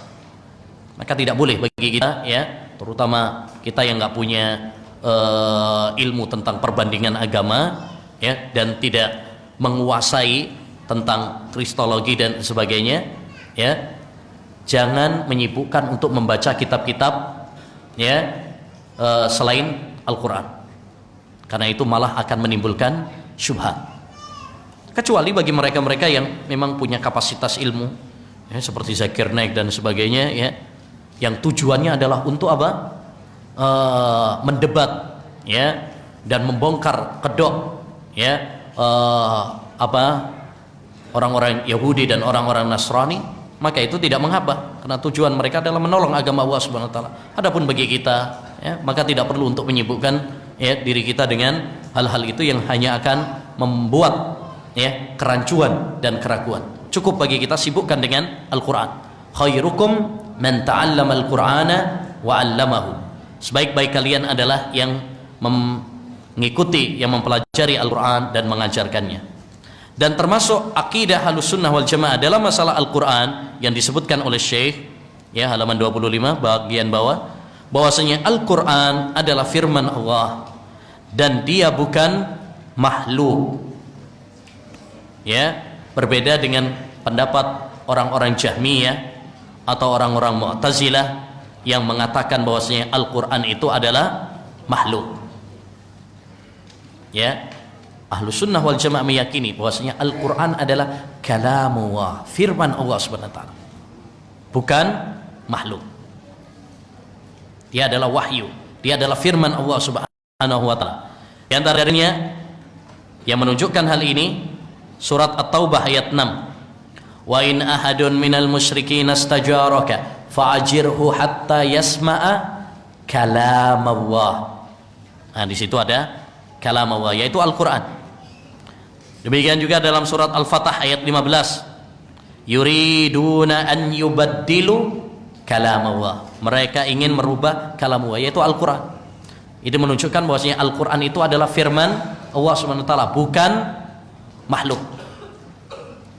Ya, pendapat yang mengatakan bahwasanya Al-Quran itu makhluk, maka ini adalah pendapat yang sangat berbahaya. Pendapat yang sangat berbahaya. Karena kalau kita mengatakan bahwasanya Al-Quran itu makhluk, ya, kalau kita mengatakan Al-Quran makhluk, pertama kita mendustakan firman Allah dan sabda Nabi yang mengatakan bahwasanya itu adalah kalamullah. Yang kedua, kalau kita mengatakan bahwasanya Al-Quran itu makhluk, ya, kalau Al-Quran itu adalah makhluk, berarti tidak bisa dijadikan sebagai hujjah, karena itu makhluk, ya, karena itu makhluk. Makanya konsekuensi dari ucapan Al-Quran itu adalah makhluk adalah merendahkan Al-Quran itu sendiri. Makanya orang-orang yang mungkin kita jumpai ada orang-orang yang merendahkan Al-Quran, ada yang berani ngincek Al-Quran, ada yang berani mengatakan Al-Quran ini perlu direvisi dan sebagainya. Itu karena mereka menganggap itu adalah apa? Makhluk. Andaikan mereka mengetahui dan memahami bahwa itu adalah firman Allah yang harus dihormati, yang harus dijaga, yang harus dimuliakan, mereka nggak akan berani melakukan hal itu. Jadi pendapat yang mengatakan Al-Quran adalah makhluk ini adalah pendapat Jahmiyah, pendapat Mu'tazilah. Imam Ahmad dulu dipenjara gara-gara apa? Mempertahankan akidah ini. Al-Quran kalamullah ghairu makhluk. Al-Quran itu adalah kalamullah. Beliau sampai dipenjara, dicambuk, dikeliling, tapi beliau tetap mempertahankan akidah ini apapun resikonya, sehingga beliau dijuluki dengan Imam Ahlus Sunnah wal Jamaah karena ketegarannya dalam membela akidah yang mulia ini. Dan menarik, pernah disebutkan dalam Dhail Tabaqatil Hanabilah dalam terjemah Imam Ahmad bin Nasr bahwa pernah beliau meruqyah seseorang. Diruqyah, ada orang kesurupan jin gitu, diruqyah sama beliau. Setelah diruqyah, ternyata jinnya mengatakan, "Da'ni ya imam ukhannikuhu fa innahu yaqulul Qur'anu makhluk." Wahai imam, biarkan saya cekik-cekik orang ini karena dia berpendapat Al-Quran itu makhluk. Kata Syekh bin Baz, jinnya Ahlus Sunnah wal Jamaah. Ini jinnya Ahlus Sunnah ini. Beliau nggak suka dengan Ahlul Bid'ah. Nah, makanya hati-hati yang Ahlul Bid'ah itu nanti dicekik. Baik, selanjutnya. Jadi iman kepada kitab ini membuahkan kepada kita, ikhwan, adalah agar kita cinta kepada Allah Subhanahu wa taala, bersyukur kepada Allah Subhanahu wa taala, karena Allah begitu perhatian kepada kita, dan juga memberikan faedah penting juga kepada kita semuanya, yaitu agar kita mengikuti Al-Qur'an yang Allah turunkan kepada kita sebagai petunjuk dan pedoman. Selanjutnya yang keempat adalah iman kepada Rasul-Rasul Allah Subhanahu wa taala. Rasul yakni kaum laki-laki yang Allah Subhanahu wa taala wahyukan kepadanya, yang diutus oleh Allah Subhanahu wa taala untuk menyampaikan risalah Allah Subhanahu wa taala. Jadi laki-laki, tidak ada nabi perempuan. Kalau ada perempuan ngaku nabi berarti pendusta, dajjal itu. Nah, yang kedua, para nabi itu adalah mereka orang-orang pilihan, orang-orang yang mulia, nasabnya, akhlaknya, orang-orang yang mulia. Termasuk Nabi kita Muhammad sallallahu alaihi wasallam, nasabnya tidak ada yang mengingkarinya. Akhlaknya, bahkan beliau sebelum diangkat sebagai nabi pun sudah dikenal dengan as-sadiqul amin, orang yang jujur dan lagi amanah. Dan iman kepada Rasul mencakup, pertama, kita mengimani bahwa mereka adalah kita mengimani mereka adalah hamba-hamba Allah Subhanahu wa taala yang mulia. Makanya para rasul itu adalah utusan pilihan Allah Subhanahu wa taala. Orang-orang yang mulia, orang-orang yang baik nasabnya. Yang kedua, kita meyakini nama-nama dan rasul yang disebutkan di dalam Quran dan di dalam hadis. Kalau di dalam Al-Quran disebutkan nama Nabi ada berapa? 25. Di antaranya yang Allah sebutkan 18 disebutkan dalam surat Al-An'am ayat 83 sampai 86. Itu 18. Digabung oleh Allah Subhanahu wa taala. Tapi itu bukan pembatasan. Jumlah nabi lebih banyak daripada itu. Makanya dalam surat An-Nisa ayat 164 Allah mengatakan wa rusulan qad qasasna 'alaika min qabl wa rusulan lam naqsushum 'alaik. Sebagian rasul itu kami ceritakan kepadamu, sebagian yang lainnya belum kami ceritakan. Jadi masih ada yang belum diceritakan oleh Allah Subhanahu wa taala. Dan di antara bentuk iman kepada para rasul juga adalah kita meyakini bahwa mereka ini telah menyampaikan wahyu. Ya, menyampaikan wahyu. Tidak ada yang menyembunyikannya. Karena tugas para rasul adalah apa? Menyampaikan wahyu Allah Subhanahu wa taala. Allah berfirman dalam surat An-Nahl ayat 35, "Fahal 'alar rusuli illal balagul mubin." Ya. Dan tidaklah kewajiban bagi para rasul kecuali apa? Mereka menyampaikan wahyu. Demikian juga di antara bentuk iman kepada para rasul juga adalah kita meyakini bahwasanya para rasul itu semuanya menyampaikan menyampaikan tauhid, mengajak umat untuk beribadah hanya kepada Allah Subhanahu wa taala. Al-anbiya dinuhum wahid. Sesungguhnya para nabi itu agamanya satu, yaitu apa? Tauhid, mengajak beribadah kepada Allah saja. Oleh karenanya, siapapun yang mendustakan satu nabi saja, maka berarti dia mendustakan seluruh para nabi. Mendustakan satu nabi itu sama saja mendustakan seluruh nabi. Perhatikan firman Allah Subhanahu wa taala dalam firman-Nya tentang kaum Nabi Nuh, kadzabat qaumu Nuhil mursalin. Ya, kata Allah Subhanahu wa taala. Ya. Surah Asy-Syu'ara ayat 105. Kata Allah Subhanahu wa taala, sungguh kaumnya Nabi Nuh itu mendustakan semua utusan. Padahal yang didustakan oleh kaumnya Nabi Nuh itu cuman Nabi Nuh saja. Tapi Allah mengatakan, sungguh kaumnya Nabi Nuh mendustakan seluruh utusan. Ya. Kenapa Allah SWT mengatakan bahwasanya kaumnya Nabi Nuh mendustakan seluruh utusan, padahal yang didustakan cuma satu?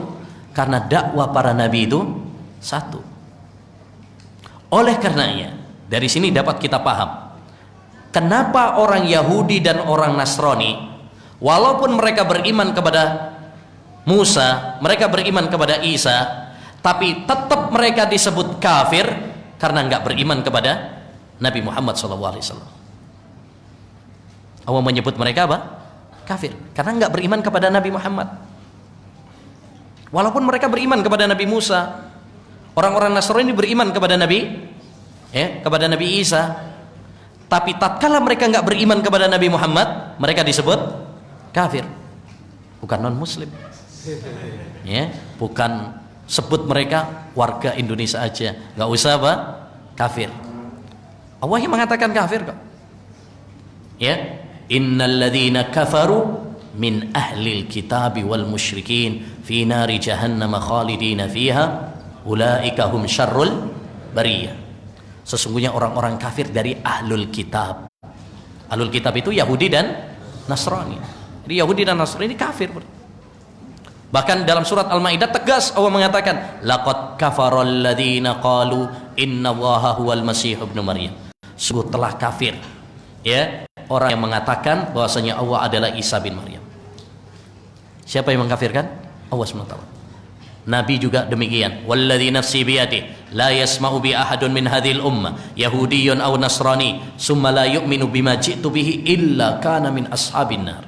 Tidak ada seorang pun yang mendengar tentang ajaranku ini, yaitu Islam, kemudian baik dia Yahudi ataupun Nasrani atau Majusi, kemudian dia tidak mengikuti ajaranku, kecuali dia termasuk penduduk neraka. Para ulama juga sepakat, kata Imam Ibnu Hazm, wattafaqu at-tasmiyatil yahudi wan nasara kuffar.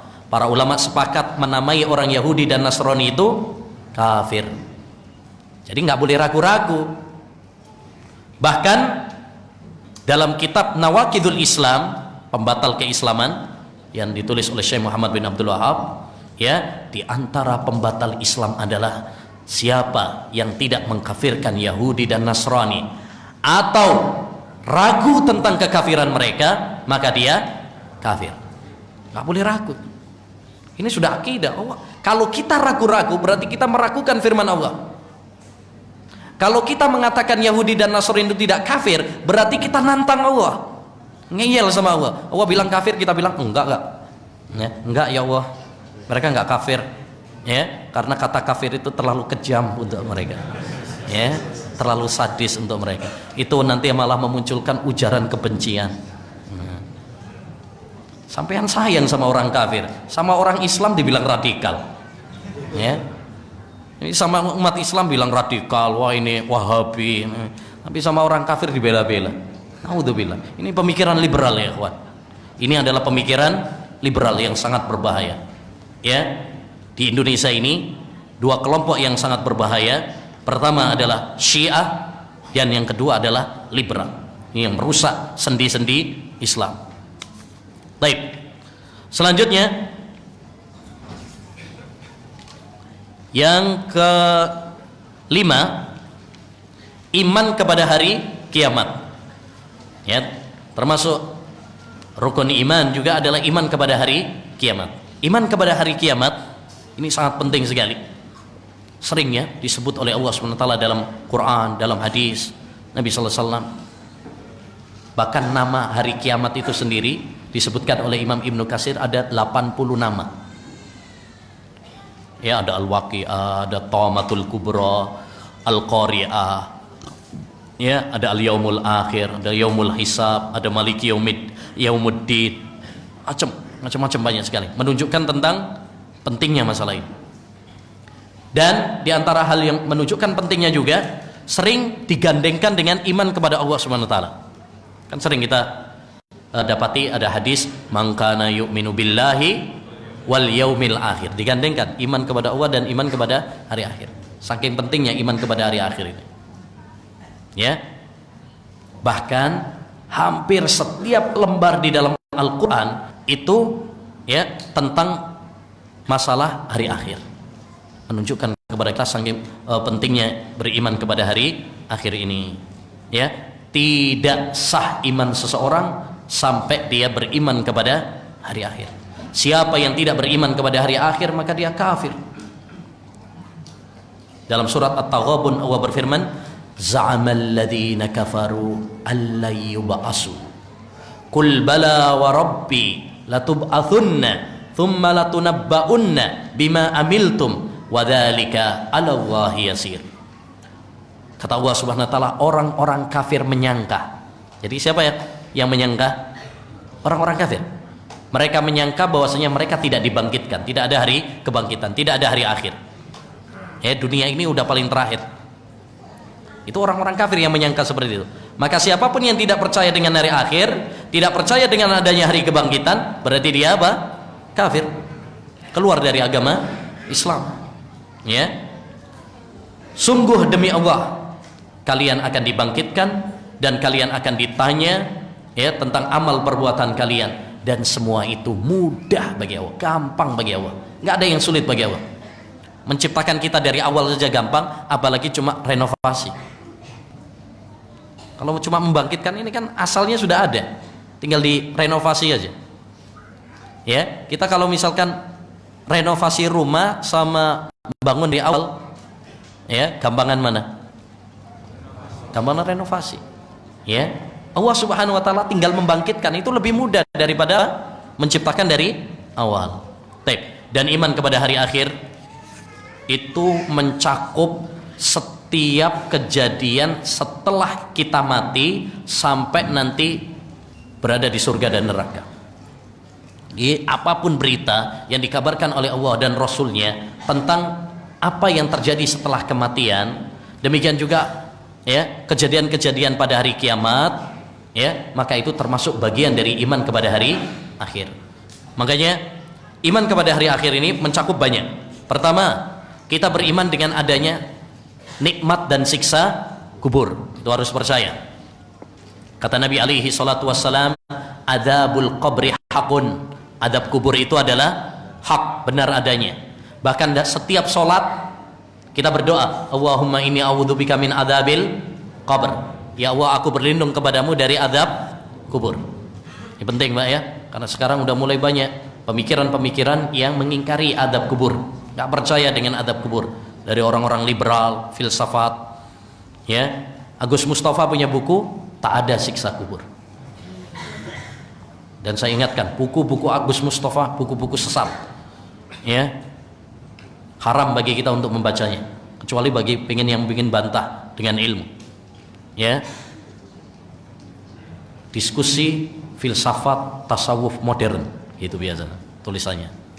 Ya, akhirat tak kekal, untuk apa kita puasa, ya macam-macam, bersatu dengan Tuhan. Ini buku-buku dia ngeri-ngeri. Ya, syubhat-syubhat. Baik. Ada juga seorang Hizbut Tahrir punya buku Absahkah hadis ahad dalam masalah adab kubur. Intinya tidak sah, tidak bisa dijadikan sebagai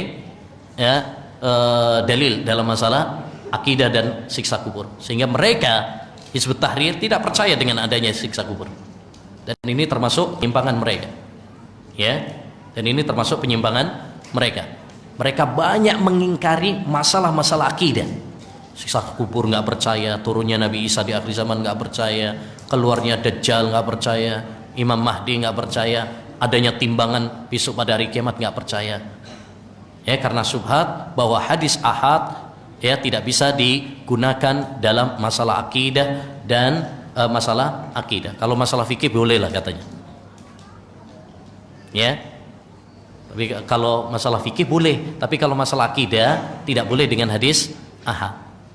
Dan ini termasuk penyimpangan mereka. Kenapa? Tidak ada ulama yang berpendapat seperti itu dari kalangan Ahlus Sunnah. Ulama sepakat bahwa hadis ahad selagi itu sahih maka bisa dijadikan sebagai hujjah baik dalam masalah akidah maupun dalam masalah fikih. Tidak ada perbedaan. Ya. Dalam hadis yang tadi saya contohkan, Allahumma inni a'udzubika min adzabil qabr. Itu hadisnya ahad. Menurut teori mereka berarti karena ini hadis tentang fikih, doa salat, berarti harus diterima. Karena masalah fikih.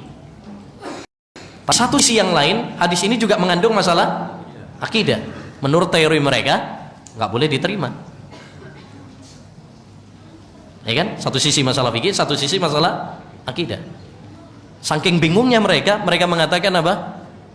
Terima hadisnya, boleh dipakai untuk doa, tapi jangan diimani isinya. Ya, masa kita doa, ya Allah aku berlindung kepadamu dari siksa kubur, tapi nggak percaya sama siksa kubur. Ini kan lucu gitu kan. Nah, apalagi para ulama telah menjelaskan hadis-hadis tentang siksa kubur itu derajatnya mutawatir, bukan ahad lagi.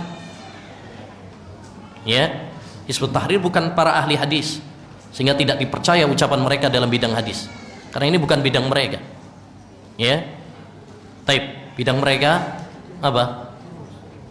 Bidang mereka adalah merusak akidah. Nah, sama sibuk masalah khilafah. Ya, dua itu. Yang kedua, ayyuhal ikhwah, antara iman kepada Allah Subhanahu wa taala dan meyakini dengan adanya hari kebangkitan. Dengan adanya hari kebangkitan. Sebagaimana tadi dalam surat Taghabun ya. Kita yakin. Za'amal ladzina kafaru alla yub'asu qul bala warbi. Orang-orang kafir menyangka bahwasanya mereka tidak dibangkitkan. Demi Allah kalian akan dibangkitkan dan kalian akan ditanya tentang amal perbuatan kalian. Ya, kemudian yang ketiga juga diantara iman kepada hari akhir juga adalah iman ya dengan adanya hisab, ya, totalan amal, perhitungan amal. Allah Subhanahu wa taala berfirman, inna ilaina iyabahum summa inna alaina hisabahum. Kepada kamilah kalian semuanya akan dikembalikan, dan kewajiban bagi kami adalah menghisab kalian. Apa menghisab? yakni menotal amal perbuatan kalian, yang menghitung amal perbuatan kalian. Dan di antara bentuk iman kepada hari akhir juga adalah meyakini adanya surga dan neraka.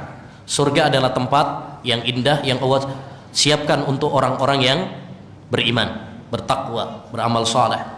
Dan neraka Allah ciptakan dan Allah siapkan untuk orang-orang kafir, ya, orang-orang munafik, orang-orang fasik. Nah, dan Allah Subhanahu wa taala sudah menciptakan surga neraka. Sudah ada, sekarang ini sudah ada. Makanya dalam Al-Qur'an kan sering uiddat lil kafirin, telah disiapkan. Yang namanya disiapkan itu berarti sudah ada, sudah tercipta. Dan masalah-masalah yang lainnya, ya, kita beriman dengan adanya timbangan, adanya telaga besok pada hari kiamat, ya. Itu apapun yang Allah dan Rasulnya kabarkan, maka hendaknya bagi kita untuk mengimaninya. Dan ini penting, ya, agar kita ayyul ikhwah termotivasi untuk beramal saleh, agar kita ingat akhirat, ya, agar kita tidak tertipu dengan gemerlapnya apa? Dunia. Nah, ini. Type yang terakhir yaitu iman kepada takdir. Terakhir season pertama maksudnya.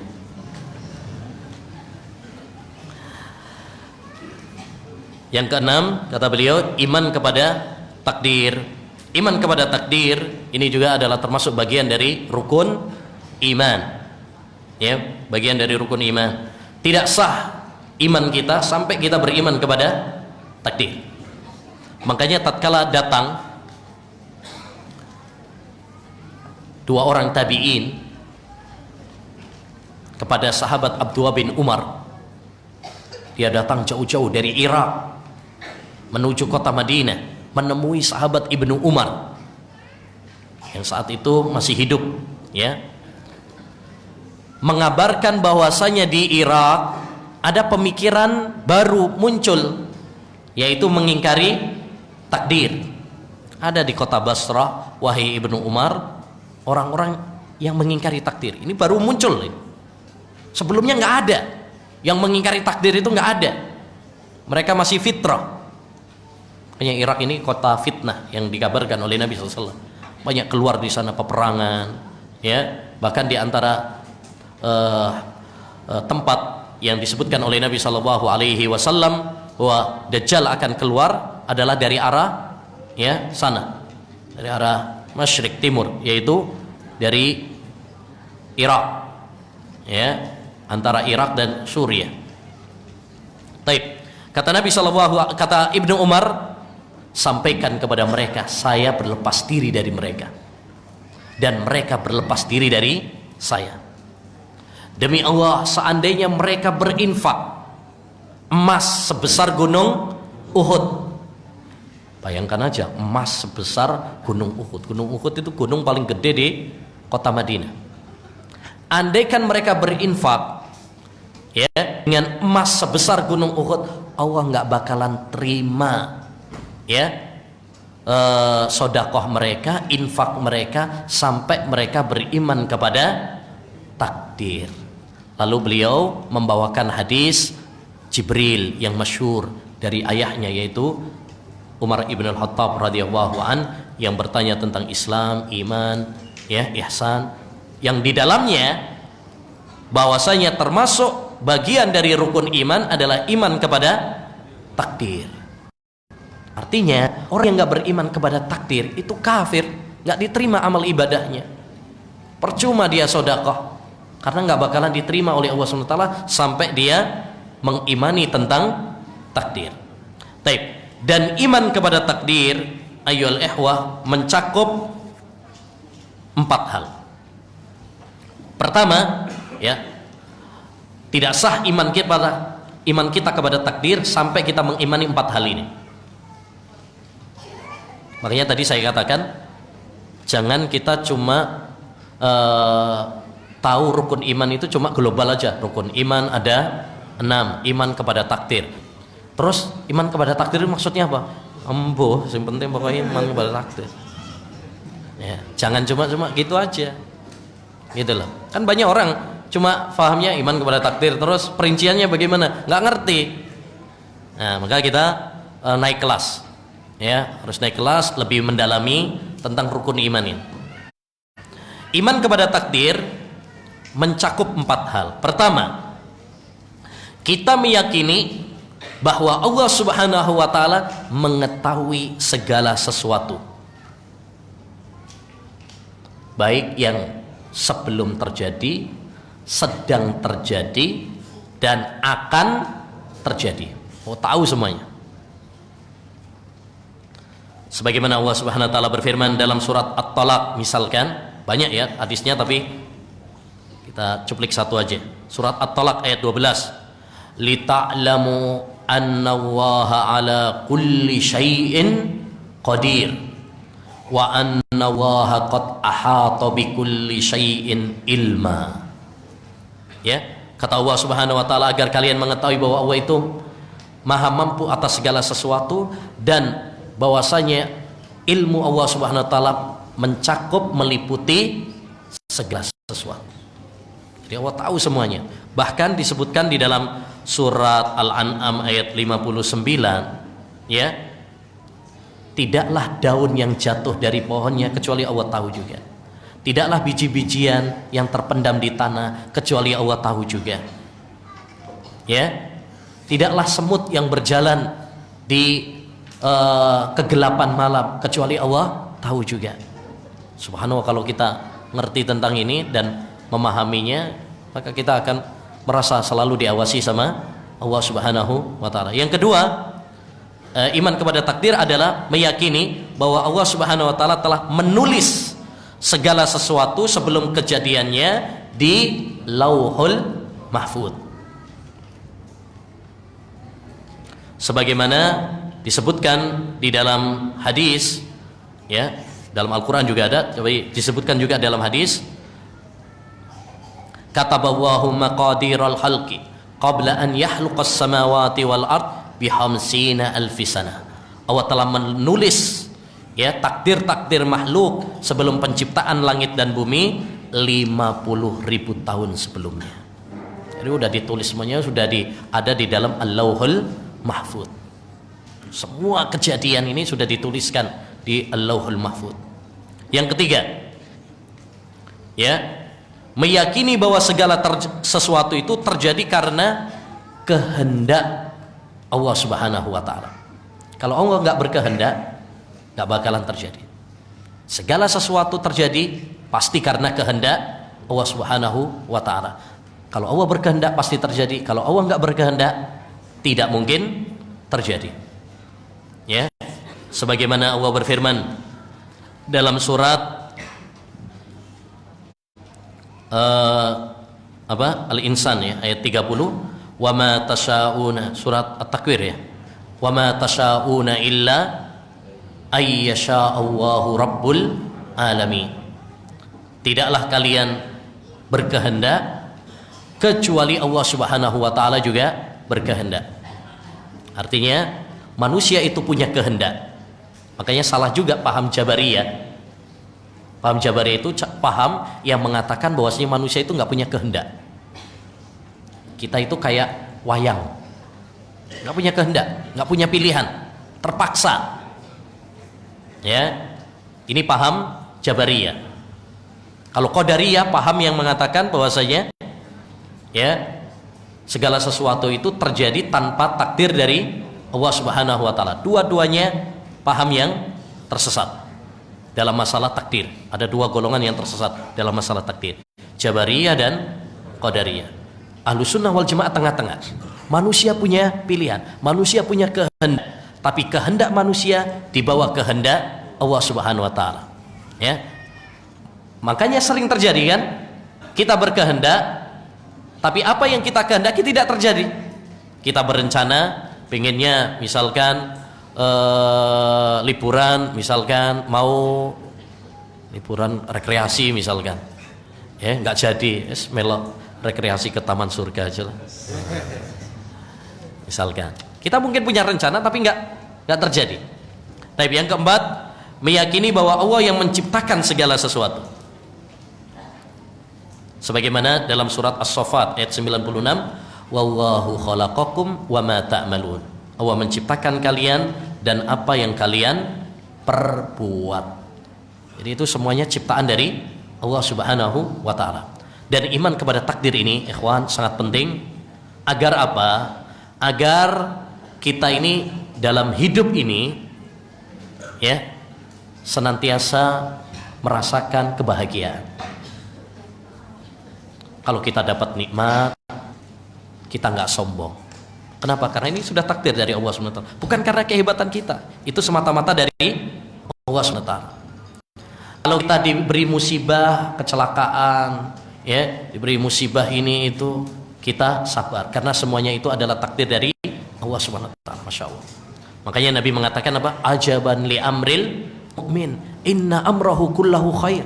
Sungguh indah urusan orang yang beriman itu, semuanya baik baginya. Kalau dia mendapatkan nikmat, dia bersyukur, itu baik baginya. Kalau dia mendapatkan musibah, dia sabar, dan itu pun baik baginya.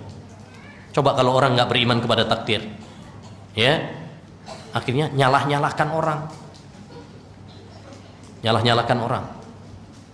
Anaknya misalkan tadi udah dibilangin, ya, jangan keluar, ternyata keluar. Akhirnya kemudian kecelakaan misalkan. Biasanya sering kali apa? Nah, mangkane ta nurut karo wong tua, ya. Diomongi, nah, akhirnya kayak gini nih. Coba, nah, ini kalimat yang sering terjadi. Coba kalau tadi nurut sama orang tua, gak bakalan kecelakaan tadi. Nah, ini bahaya. Tapi kalau kita beriman kepada takdir, toh sudah terjadi, semuanya udah takdir dari Allah SWT. Tapi lain kali jangan bandel ya. Nah, gitu. Tapi sekarang udah terjadi, karena kita nggak bisa mengembalikan keadaan. Apakah dengan kita omelin seperti itu kemudian nggak terjadi kecelakaan? Nggak juga, udah sudah terjadi kok. Makanya Nabi SAW mengatakan apa? Yang masa depan, jangan ungkit-ungkit apa yang telah terjadi. Wa idza fataka syai'un fala taqul, kalau luput darimu sesuatu, jangan kamu mengatakan andaikan saya begini akan begini dan begini, tapi katakanlah, ya, itu adalah qadarullah wa ma syaa fa'al. Itu semuanya sudah takdir dari Allah Subhanahu wa taala. Ini yang andaikan kita miliki optimis seperti ini, paham tentang takdir seperti ini, kita hidupnya ini apa? Bahagia. Ya, berbeda orang kalau nggak beriman kepada takdir, akhirnya frustasi, pesimis, bahkan mungkin bunuh diri. Gara-gara pemilihan kalah, akhirnya apa? Stres, masuk rumah sakit jiwa.